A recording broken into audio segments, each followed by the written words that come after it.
સુરત શ્વાનનો આતંક યથાવત રહ્યો છે। પાલુગત રોડ પર બાઇક સવારની પાછળ દોડીને શ્વાને બચકું ભરતા બાઇક સવાર નીચે પટકાતા મોત થયું છે।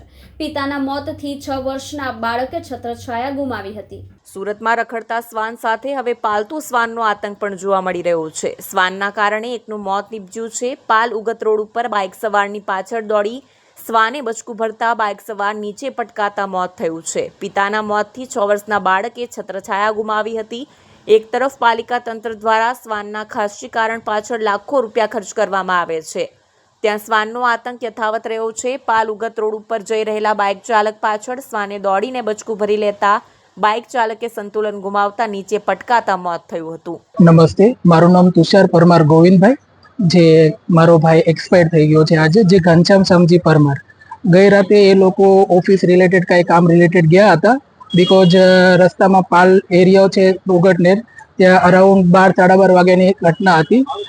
એ લોકો આવતા હતા અને પાછળથી કૂતરો એને કરડવા ભાગ્યો અને ભાઈને ડર લાગ્યો તો એને પગ ઉપર લેવા, જેવી રીતના બેલેન્સ એનું હલતું, પાછળથી બેલેન્સ ચાલ્યું ગયું અને પાછળ બેગ ભાગી ગયું અને ઘટના સ્થળે જ એક્સપાયર થયેલ છે।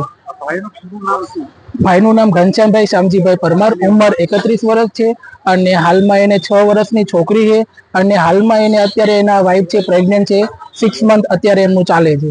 તો મારું એટલું જ મેસેજ છે સરકારને તથા કે મહાનગરપાલિકાને કે આવું બીજી જે મારા ભાઈ સાથે બની ગયું છે, જ્યાં કોઈ બીજાના આવું ના બને એનું, આવું મારું ભાઈનું પરિવાર છે અત્યારે તો એ વેર વિખેર થઈ ગયું અને અમે મિડલ કાસ્ટમાંથી સાહેબ આવીએ છીએ।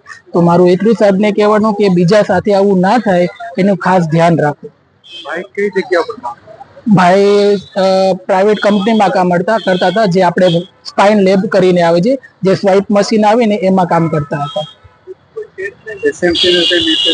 એસએમસી ને તો એ જ મેસેજ કે સાહેબ બીજી વખત આ થઈ ગયું છે, બીજા કોઈની સાથે ના થાય એ વધારે બેસ્ટ।